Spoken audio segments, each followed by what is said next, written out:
বন্ধুরা, সকালবেলায় প্রচুর গরম। এই গরমের মধ্যে হাঁস মুরগিগুলো ছেড়ে দিয়েছে।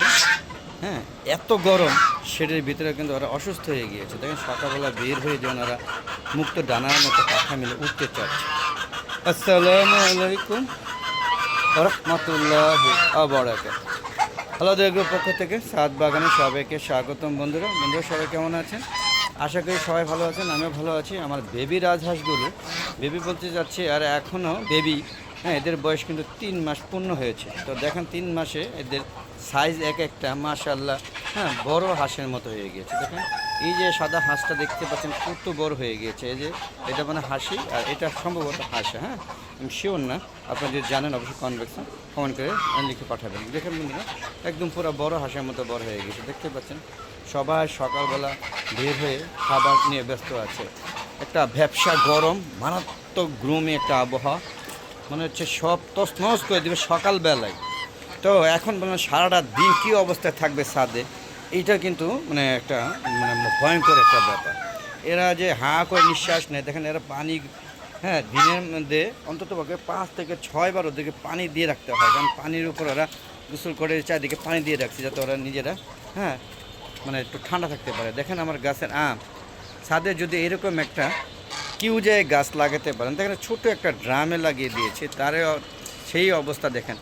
প্রচুর আম ছিল, মনে হয় 100টার মতো ছিল। সবগুলো ঝড়ে, ঘূর্ণিঝড়ে প্রত্যেকবার গাছ ড্রাম সহ পড়ে যায়। এবার ড্রামটাকে সিমেন্ট দিয়ে একটা মানে ভালোভাবে মজবুত করে দিয়েছি, তাই এইবার গাছ পড়ে নাই কিন্তু আম পড়ে গিয়েছে। প্রত্যেকবার আম আর গাছ দিয়ে একসাথে পড়ে, এবার আম পড়েছে না, পড়ে নাই, গাছ পড়েছে। দেখেন এই জন্য ওকে কি ফাঁদ জানি বলে, ফ্রমান ফাঁদ নাকি জানি, ওটা এনে দিয়েছি। পোকা এই যে মরতে শুরু করেছে, আপনি দেখতে পাচ্ছেন কিনা জানি, মরতে শুরু করেছে, কিন্তু এতেই আমগুলোকে ক্ষতি করে দিয়েছে। আপনারা দেখেন এই যে আমগুলোকে, এই যে দেখেন প্রত্যেকটা আমের, হ্যাঁ, খারাপ বানায় লাগছে, এগুলো টিকবে না। দেখেন এই যে সাইজ কি দেখেন, মাশাআল্লাহ।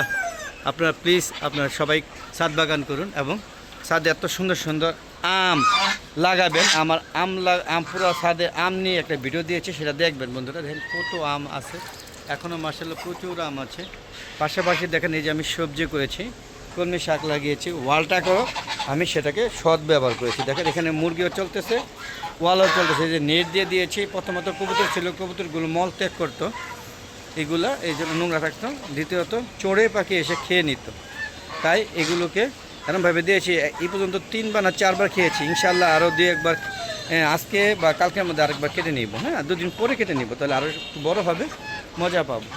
দেখতে পাচ্ছেন এই যে এখানেও কিন্তু লাগানো হয়েছে। আমি পুরো ওয়ালটাকে ব্যবহার করেছি। দেখেন পুরো ওয়ালটা ব্যবহার করেছি, যেটা শেডের কাজ প্রক্রিয়া দিন চলছে। এখানে ডাঁটা শাক এবং পাট শাক লাগানো হবে, পাশাপাশি ঢেঁড়স গাছও লাগানো হবে। দেখেন এই যে ওয়ালে এখানে কত সুন্দর একটা বেড এনে লাগিয়ে দিয়েছে। আপনার ইচ্ছা করলেও এই কাজটা করতে পারেন, মানে কোনো কিছু আমি বাদ দিইনি। দেখতে পাচ্ছেন, হ্যাঁ, হাঁসগুলো সবাই খাওয়া দাওয়া নিয়ে ব্যস্ত। আর যদিও আমার হাঁস মুরগি কবুতর এগুলো অনেক ছিল পর্যাপ্ত পরিমাণ, আজ এগুলো সবই শূন্য। হ্যাঁ, কিছু মুরগি আছে দেশি, 2টা মনে হয়, হ্যাঁ, দুইটা দেশি আছে, না 3টা দেশি আছে, আর একটা ফাইটার আছে, আর 1 জোড়া পলিশ ক্যাপ আছে, আর 2টা মানে মোরগ আছে। হ্যাঁ, 2টা না 3টা মোরগ, একটা শৌখিন মোরগ আছে। এই টোটাল হলো আমার পরিবার। হাঁস আর চীনা হাঁস, যেহেতু হাঁস 5টা এবং 5টা চীনা হাঁস এবং 5টা রাজহাঁস নতুনভাবে বড় হয়ে যাচ্ছে। ওই যে ছোটোগুলো দেখতে পাচ্ছেন, এই যে দেখুন, এই দেখুন। তো এইগুলোই হচ্ছে এখন আগামীতে সম্পদ। তো মুরগি প্রক্রিয়া চলছে, এখানে কিছু লেয়ার মুরগি আছে, চলুন দেখে আনি। লেয়ার মুরগিগুলো বড় হচ্ছে, পাশাপাশি মিষ্টি আমিও অনেকগুলো মারা গিয়েছে, প্রায় 100 মারা গিয়েছে, তারপরও আমি থামি নাই। তো দেখানোর চেষ্টা করছি, দেখেন বড় হয়ে গেছে মাশাআল্লাহ। এগুলো এনেছিলাম, বলেছিল 20 দিনে, দেখেন বেশ বড় হয়ে গেছে। এখন এগুলো 3 মাস হয়ে গেছে। দেখেন সাইজ দেখছেন মাশাআল্লাহ কত সুন্দর, যদিও মারা গিয়েছে। অনেক চেষ্টা করি, কটা টিকানো হয়েছে লেয়ার। আর এই যেখানে 4টা মিশরি ফার্মি, 4টাই বেঁচে আছে, দেখতে পাচ্ছেন কত সুন্দর। আসলে বেঁচে থাকলে ভালো লাগে। এগুলো ভ্যাকসিনটা হয়ে গেছে অলরেডি। হ্যাঁ, তো আমার একটা সিল্কি মোরগ অসুস্থ হয়ে গেছিলো, আবার নিজে নিজে সুস্থ হয়ে গেছে। এর জন্য একটা মুরগি দরকার, সময় পাচ্ছে না, একটা চিনাম, হ্যাঁ, সিল্কি মুরগি আনবো।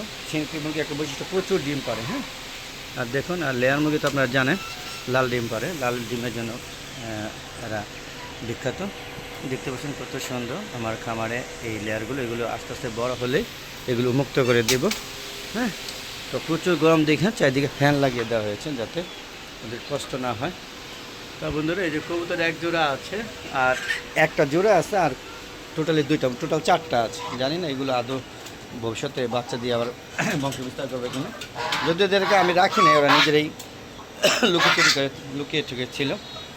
যাক বন্ধুরা চলে যাচ্ছি।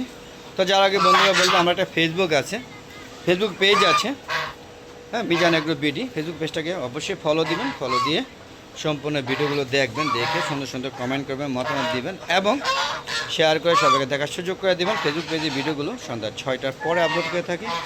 আর বন্ধুরা আমার ইউটিউব চ্যানেলে যারা ভিডিও দেখেন, হ্যাঁ তারা অবশ্যই আমার ইউটিউব চ্যানেলটাকে সাবস্ক্রাইব করে নেবেন এবং পাশে বেল আইকনে ক্লিক করে দেবেন। দেখেন অবস্থা দেখছেন, পুষ্করি না পেয়ে এখানে একটু পানি পেয়েছে, এখানে তারা মিটিং করছে। কত সুন্দর না দৃশ্য, একদম কাদা একত্র হয়ে যাচ্ছে।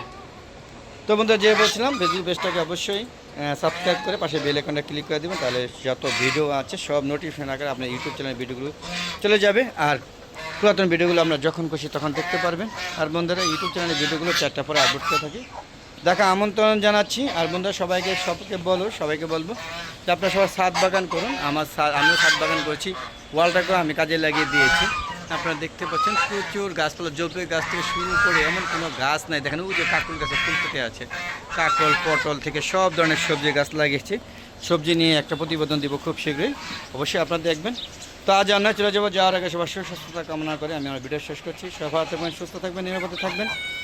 আসসালামু আলাইকুম রহমতুল্লাহি ওয়া বারাকাতুহু। বন্ধুরা অবশ্যই প্রচুর তাপপ্রবাহ চলছে এবং গরম, অবশ্যই নিজেরা নিরাপদে থাকবেন এবং খুব বেশি দরকার না হলে ঘর থেকে বের হবেন। আর বের হলে অবশ্যই ছাতা ব্যবহার করবেন। তো বিদায় নিচ্ছি, আবার দেখা হবে নতুন কোনো পর্ব নিয়ে। ততক্ষণে বিদায়, খোদা হাফেজ।